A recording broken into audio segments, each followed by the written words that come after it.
Découvrez votre programme sur Public Sénat avec le Bon Coin Emploi Cadre.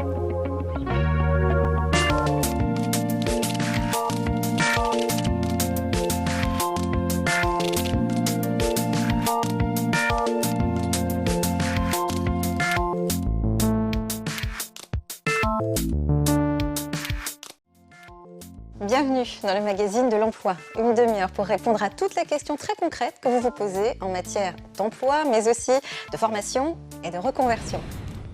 Justement, la reconversion, Inès connaît bien. Elle a travaillé dans l'édition avant de devenir talent acquisition manager. Et oui, c'est un métier.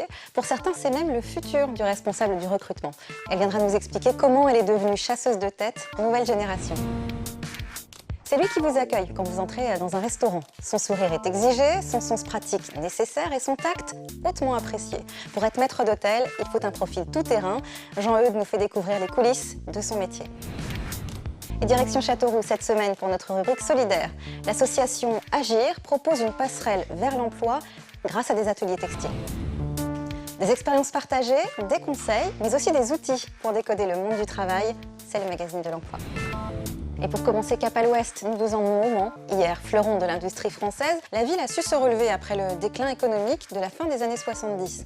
La région célèbre à travers le monde pour les prestigieuses 24 heures du Mans peut compter sur la filière automobile, deuxième employeur derrière la filière agroalimentaire. Et aujourd'hui, pour en savoir plus, le mieux c'est de se rendre sur place.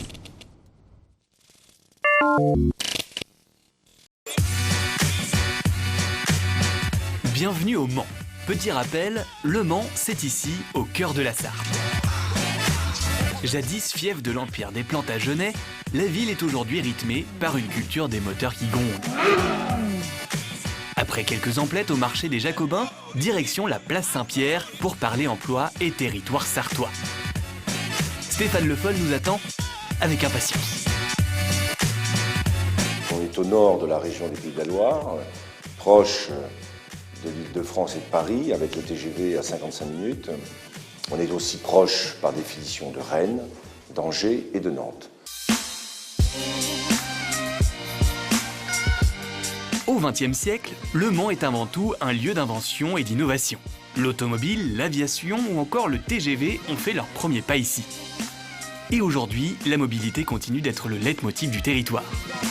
Sur la question énergétique, la question de la mobilité, Le Mans a des atouts à faire valoir et c'est pourquoi on a répondu à un appel à projet de l'ADEME sur un territoire écosystème hydrogène. Le premier prototype à hydrogène vient d'être présenté, donc on est vraiment sur une projection sur des nouvelles mobilités, de nouvelles énergies. La Sarthe arbore un taux de chômage quasi similaire au taux national. Ici, le principal employeur, c'est avant tout le secteur de l'assurance. MMA, AXA, GMF, tous sont installés là. Là aussi, une histoire importante et qui représente, c'est vrai, ce monde de la solidarité et du mutualisme. C'est ce qui nous permet aussi d'avoir au niveau de l'université un master spécifique sur l'assurance, économie assurance. Et c'est aussi au niveau de l'université qu'on a un laboratoire reconnu mondialement dans le domaine de l'acoustique et qu'il va falloir justement là aussi développer. Et c'est en bon chef d'orchestre que Le Mans s'est donné pour mission de coordonner la mise en relation entre les entreprises et les demandeurs d'emploi. Nous avons créé un site pour les entreprises qui permet à toutes les entreprises de mettre sur un site spécifique leurs offres pour permettre de faciliter ensuite ceux qui cherchent un emploi de trouver directement une relation avec des entreprises qui ont besoin aujourd'hui de trouver des salariés. Bon, n'abusons pas de l'hospitalité des Sartois, on quitte la mairie et ses festivités à regret, c'est pas notre genre de jouer les pique-assiettes, on prend quelques rillettes pour la route, car nous avons rendez-vous au sein du groupe WeCare, filiale du géant O2 dédié au service à la personne. Son réseau d'agences tentaculaires est implanté partout en France, mais c'est au Mans que le groupe s'est installé. Nous proposons des prestations de ménage-repassage, garde d'enfants, aide aux personnes dépendantes, qu'elles soient âgées ou handicapées, du jardinage et du bricolage.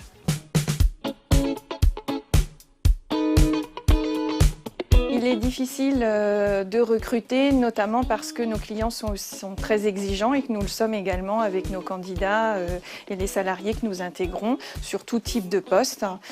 Donc ce qu'on recherche surtout, c'est en effet des compétences personnelles. Ici, cet intervenant à domicile est en mission bricolage. Car le service à la personne, c'est plus qu'une simple prestation. Un geste peut faire la différence. La petite attention aussi qui peut être montrée envers une personne âgée ou en tout cas une personne dépendante ou un jeune enfant au travers d'activités différentes qui peuvent être faites pour la famille avec les jeunes enfants. L'agence dans laquelle il est possible d'être formé privilégie un lien de confiance. Pour résumer, concernant les aides à domicile, le groupe recrute des intervenants ménage, repassage, bricolage, jardinage et garde d'enfants, des gouvernants, des assistants et des auxiliaires de vie. Sur les métiers d'intervenants à domicile, on forme aussi à l'arrivée sur le poste au travers soit d'e-learning ou de présentiel aussi, de tutorat. Ensuite, sur nos postes d'encadrant, on prépare aussi les nouvelles personnes intégrées à passer un bac+2. Quant au siège, il recherche activement des ingénieurs informatiques, du personnel de direction et en ressources humaines, des profils commerciaux, des chargés de développement franchise. On quitte le nid familial de WeCare pour recharger nos batteries direction Comeka Power. L'entreprise dispose de clients allant de l'armée aux municipalités. Notre premier métier, c'est fabricant de chargeurs de batterie. Et on fabrique aussi bien des chargeurs de batterie pour les sous-marins nucléaires français, comme des chargeurs de batterie pour les futurs bus électriques qui vont être déployés dans les villes en Europe.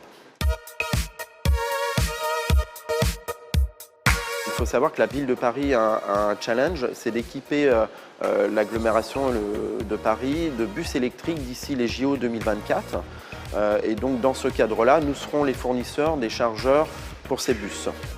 Dans un territoire où l'activité électrique est nouvelle, les compétences sur le marché de l'emploi sont dures à trouver. Nous sommes dans un bassin plutôt génie mécanique que génie électrique, d'où la difficulté. Ceci étant dit, on arrive quand même à trouver des profils et aujourd'hui, on arrive à renouveler et à accueillir de nouveaux collaborateurs. Encore la semaine dernière, nous avons eu un ingénieur développement qui est venu chez nous. Pour attirer les futurs recrues, Comeka Power compte notamment sur les possibilités d'évolution. Des collaborateurs qui sont arrivés en tant que monteurs-câbleurs, qui ensuite sont passés par le contrôle essai des machines et aujourd'hui qui ont intégré le bureau d'études afin de faire de la conception, on va dire, de schémas électriques. Et le petit plus de la maison, si ils ont un véhicule électrique, ils ont la possibilité de se charger gratuitement chez nous puisqu'on a une borne de recharge installée sur le parking pour eux. Pour préparer les déplacements des futurs athlètes et supporters, l'entreprise a besoin de renforts au poste de technicien service après-vente, ingénieur en développement, opérateur monteur câbleur, contrôleur d'essai. Des postes qui peuvent vous intéresser, que vous soyez dans la région ou pas.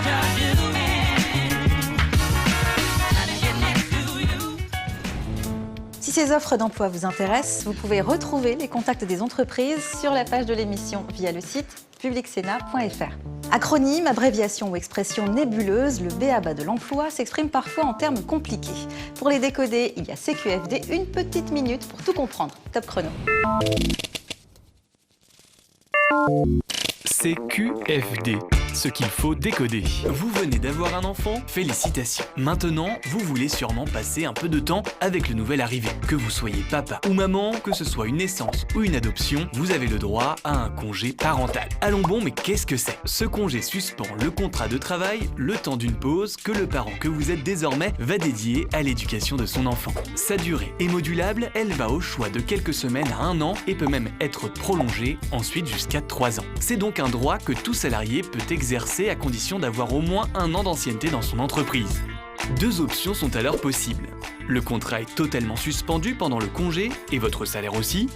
Votre contrat passe en temps partiel avec un minimum de 16 heures travaillées par semaine et une rémunération proportionnelle. Ce temps passé avec votre enfant vous comble, mais pour compenser la perte de salaire, la prépare est une aide bienvenue. Cette prestation partagée d'éducation de l'enfant s'élève au maximum à 396 € par mois et par foyer. Pour profiter du congé parental, vous devez informer votre employeur en lui adressant une lettre de demande au moins 2 mois avant. À votre retour dans l'entreprise, il doit vous proposer un entretien pour identifier d'éventuelles formations et vos perspectives d'évolution professionnelle. Et quoi qu'il arrive, vous devez retrouver le même emploi ou un emploi similaire et votre ancien salaire. C'est QFD. Inès a 32 ans, un master de communication en poche. Elle a rapidement trouvé du travail en tant que chargée des relations presse dans une maison d'édition. Après avoir passé des années à promouvoir les belles lettres, aujourd'hui, elle est talent acquisition manager. Un nouveau métier qui demande un petit décryptage. Inès va nous donner la traduction en français et nous expliquer sa reconversion. Bonjour Inès. Bonjour Cathy. Alors, au départ, vous êtes une littéraire. Qu'est-ce qui fait qu'une amoureuse de littérature comme vous, parce que vous avez travaillé donc dans la communication, dans l'édition, Ouais. Qu'est-ce qui fait que vous avez quitté un tel poste pour devenir chasseuse de tête pour un éditeur de logiciels de communication? En fait, c'est la découverte d'un nouveau challenge, de vouloir changer d'univers, changer de poste aussi. C'est vrai que j'ai fait les deux en même temps du coup. Donc voilà, découvrir un nouvel univers.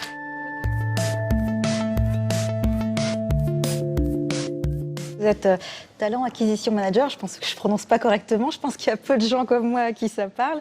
Ça consiste en quoi? Alors, c'est même un petit peu plus. En fait, je suis Talent Acquisition and Employer Branding Manager. Vous l'avez dit beaucoup mieux que moi. Donc du coup, il y a 2 parties sur ce poste. Il va y avoir toute une partie consacrée au recrutement, donc toute la partie Talent Acquisition, où on est plutôt sur un recrutement chasse, pour intégrer des profils au sein de l'entreprise. D'une certaine façon, dans les nouvelles technologies, c'est un secteur très différent. Il y a beaucoup de postes à pourvoir et moins de candidats. Donc si je résume, alors vous partez en quête de nouveaux profils et vous vous arrangez pour que la greffe prenne au mieux dans l'entreprise, pour qu'il ait cette culture de l'entreprise. C'est à peu près ça? Voilà. D'accord. Qu'est-ce que ce métier apporte de plus par rapport à votre métier d'attaché de presse que vous faisiez? Alors, ce qui apporte le plus, je pense, c'est la partie recrutement. Parce qu'il y a quand même un lien entre ma précédente expérience dans l'édition et ce que je fais aujourd'hui chez Diabolocom. Le lien, moi, je le vois avec la communication. C'est-à-dire? Alors, dans l'édition, en fait, je vendais un produit qui était un livre. Aujourd'hui, je vends une entreprise auprès de candidats potentiels. Mais alors, comment on devient recruteuse? Au niveau de la formation, Oui. je dirais que ça peut être par le sein de différents webinars ou formations externes qu'on peut trouver sur différentes plateformes, différents réseaux professionnels et sociaux. C'est ce que vous avez fait? C'est ce que j'ai fait. Et ça fait combien de temps aujourd'hui que vous êtes dans cette entreprise? Aujourd'hui, ça fait 4 mois. Qu'est-ce qui a été le plus difficile?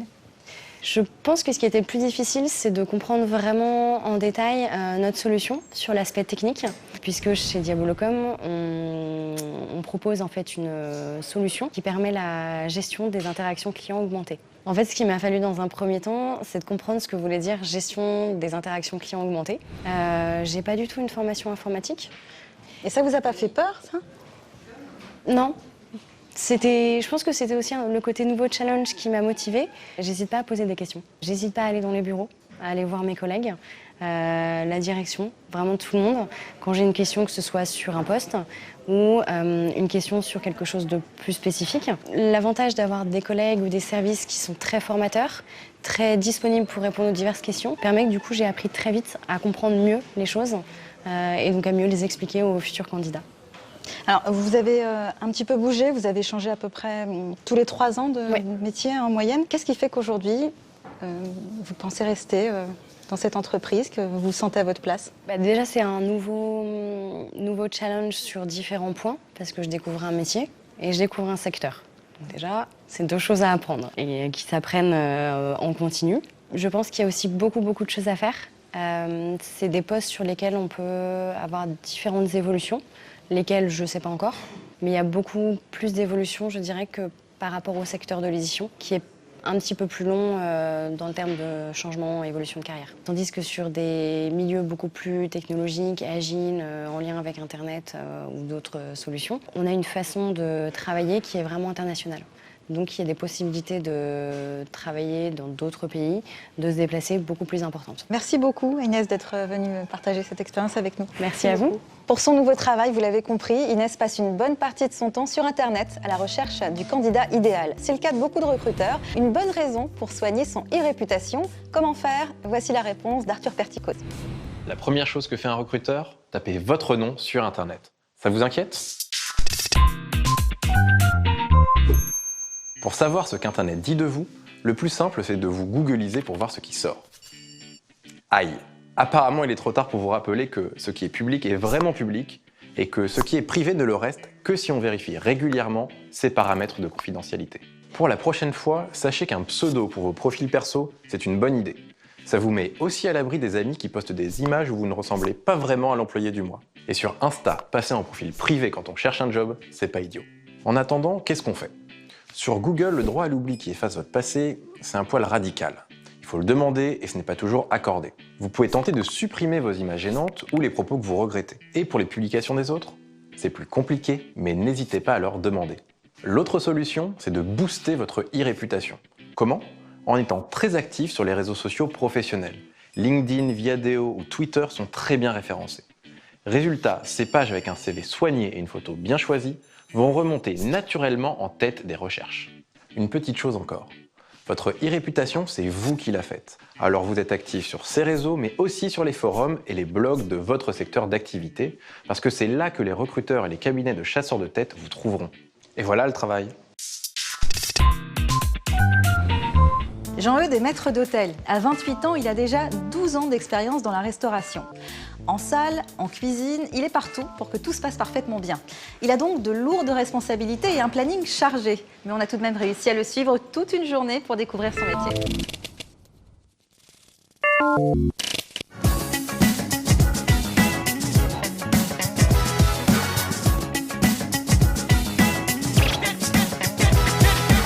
J'ai commencé apprenti pendant 2 ans, après j'ai été embauché à la fin de mon apprentissage. Et là, ça fait 4 ans que je suis maître d'hôtel.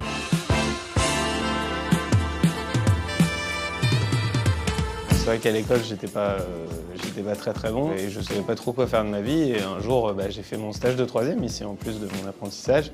Et là, tout de suite, ça m'a plu. C'était pour moi un petit peu inné. Ça a été un déclic. Voilà, je savais ce que je voulais faire. Bonjour messieurs. Bonjour chef. Ça va? Bon, aujourd'hui, on a 38 réservés pour l'instant, avec les arrivées. Est-ce que vous avez des ruptures, des choses comme ça? Top caramel. Ok. Moi, j'ai fait un BEP salle. Alors, il y a quelques matières générales, comme la gestion, français, anglais, maths, le classique. Et à côté de ça, vous avez les cours théoriques.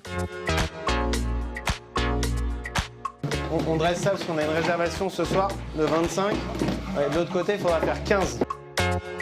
Maître d'hôtel, c'est un manager de salle, on dirait. En gros, c'est quelqu'un qui s'occupe de gérer les chefs de rang. On a le patron, on a le directeur. Je m'occupe un petit peu de tout avec le directeur. Si j'ai des collègues qui font n'importe quoi, c'est moi qu'on va venir voir parce que, voilà, tiens, tu tiens pas tes gars. Guillaume, il gère le bas avec Willy comme d'habitude, nous 3 là-haut avec Mehdi. Voilà, donc en entrée, off meurette. Dans d'autres maisons, un maître d'hôtel va intervenir très peu pendant un service. Il va surtout intervenir auprès des chefs de rang pour qu'eux fassent le meilleur service que possible. Ici, c'est un petit peu différent, puisqu'on met la main à la pâte. C'est une petite maison familiale, donc je passe la serpillière quand il faut passer la serpillière, je lave des verres quand il faut laver des verres. J'arrive en fin de matinée, vers 11h.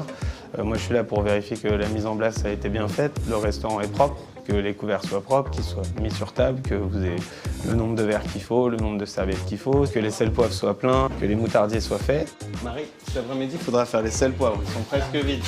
Si vous voulez aller vite dans un service et être performant, il faut avoir tout sous la main, tout prêt. Et voilà. Et donc un bon service, c'est un bon début de service et une bonne mise en place. Voilà.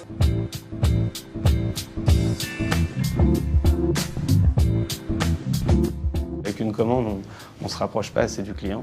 Voilà, le meilleur rapport qu'on puisse avoir avec lui, c'est avec le service du vin. Il y a un petit moment à la table qui est moins solennel qu'une commande, en fait. Donc voilà, donc c'est pour ça que je m'oblige à servir tous les vins partout.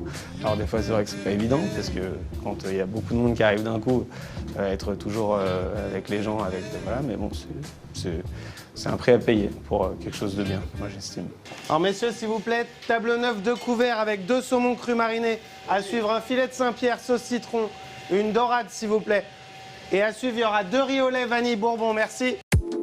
Si on veut être performant, il faut avoir une routine de travail. Quand je travaille avec des gens qui sont formés avec moi, ils savent exactement comment je travaille et ils ont pas besoin on n'a même pas besoin de discuter, on connaît notre job et voilà. Après, pendant le service, au moins on parle pas et on y va, ouais, simplement. La pression, elle est sur le moment quand ça arrive, mais c'est ce qu'on aime aussi, hein. C'est quand on n'a pas de travail, on se regarde dans le blanc des yeux et c'est long. Alors que bon, quand ça arrive fort, voilà, il y a du monde, enfin voilà, et là on pense plus à rien. Comment ça va? Vous allez bien? Ça va? Comment ça va? Vous allez bien? On a des clients qui sont en confiance ici, grâce au fait qu'ils savent qu'on puisse être assez professionnel pour qu'un jour ils viennent, on lui fasse la bise et le lendemain on lui serre la main et on l'appelle monsieur parce qu'on connaît pas la personne avec qui il est. C'est aussi jouer un jeu. Il faut se montrer quand ils veulent qu'on se montre, il faut qu'on se cache quand ils veulent qu'on se cache. Ouais, on fait ce que le client veut. C'est mon rôle de gérer ce que certaines personnes ne voient pas. Après, il y a une côte de bœuf saignante, bleue. Ouais. Bleu, côte de bœuf bleue. Est-ce que tu peux me trouver un truc bien persillé? Ouais. Ok, merci. C'est la bête. Et c'est le prénom de la bête, c'est comment? Caroline. Caroline. Ce que je fais d'autre à part le service, c'est s'occuper des caisses en fin de service, donc de s'occuper de l'affichage, vérifier que nos menus soient les mêmes dehors que dedans, qu'il y ait bien marqué la même chose.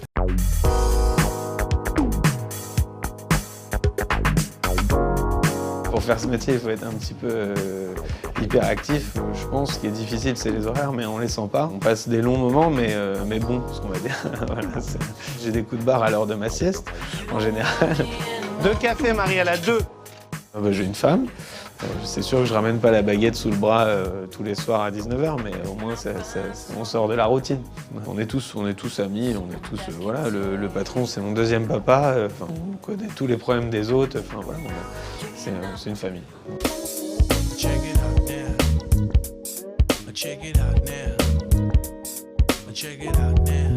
Dans notre métier, le moral, il faut l'avoir de toute façon. Quand on passe la porte, il faut laisser de côté ses problèmes. Quand on arrive, on a le sourire. Voilà, c'est tout. Quoi qu'il arrive. Il faut être bien habillé. Bon, après, je ne sais pas si j'y arrive, mais on essaie en tout cas. Voilà, j'ai fait ça toute ma vie. Pour l'instant, enfin, ça fait déjà 12 ans, je suis assez jeune quand même. Je me vois pas faire autre chose.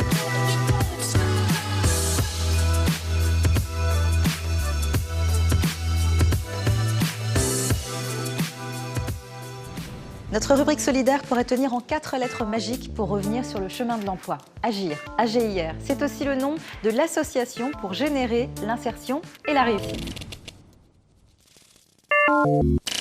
Installée à Châteauroux depuis plus de 20 ans, l'association Agir permet aux demandeurs d'emploi de réintégrer le marché du travail grâce à des ateliers autour du textile et ça marche. Bonjour, je suis heureuse de vous accueillir aujourd'hui dans notre association Agir de Châteauroux qui existe depuis 1992. Notre cœur de métier est l'insertion professionnelle d'un public fragilisé et essentiellement féminin. Nous sommes au cœur du développement durable avec des actions menées sur les plans économiques, social et environnemental de notre territoire. Zora travaille actuellement dans l'une des boutiques de l'association. Agir lui apporte bien plus qu'un travail. Je suis arrivée à Agir en entendant parler par des personnes qui avaient travaillé, donc que ce soit Betty Centre ou même la boutique Avenue des Marins. Après, moi j'étais restée pendant 1 an sans travailler, donc j'ai eu un gros manque de confiance en moi. J'avais peur de repostuler dans des magasins de prêt-à-porter, donc Agir ça a vraiment été un tremplin pour moi pour retrouver la confiance et être à l'aise avec les clients et dans la boutique. Ce qui est bien, c'est qu'on a un suivi par une conseillère, donc l'avantage c'est que je continue à rechercher du travail, donc maintenant que j'ai repris confiance en moi, je peux distribuer plus facilement des CV, je n'ai plus peur de passer des entretiens, et voilà, j'ai vraiment repris la confiance. Travailler chez Agir n'est pas une fin, mais bien le début d'un projet à construire pour l'avenir. Sur chacun des ateliers, des encadrants techniques vont accueillir les salariés et quotidiennement les former, les accompagner, les évaluer, les faire monter en compétences. En parallèle, les chargés d'insertion vont étudier le profil et le projet professionnel des salariés, fixer des objectifs et les accompagner tout au long de leur parcours sur leur démarche, dans l'objectif de lever les freins à l'emploi et de co-construire un avenir professionnel beaucoup plus stable. Dans ce sens, Agir est un réel tremplin. Si vous souhaitez contacter Agir ou si vous êtes une association et que vous souhaitez présenter votre initiative, toutes les infos sont évidemment à retrouver sur la page de l'émission sur le site publicsena.fr. Le magazine de l'emploi, c'est fini pour aujourd'hui. On se retrouve très vite avec des conseils pratiques, des infos utiles et de nouvelles expériences motivantes. À très bientôt.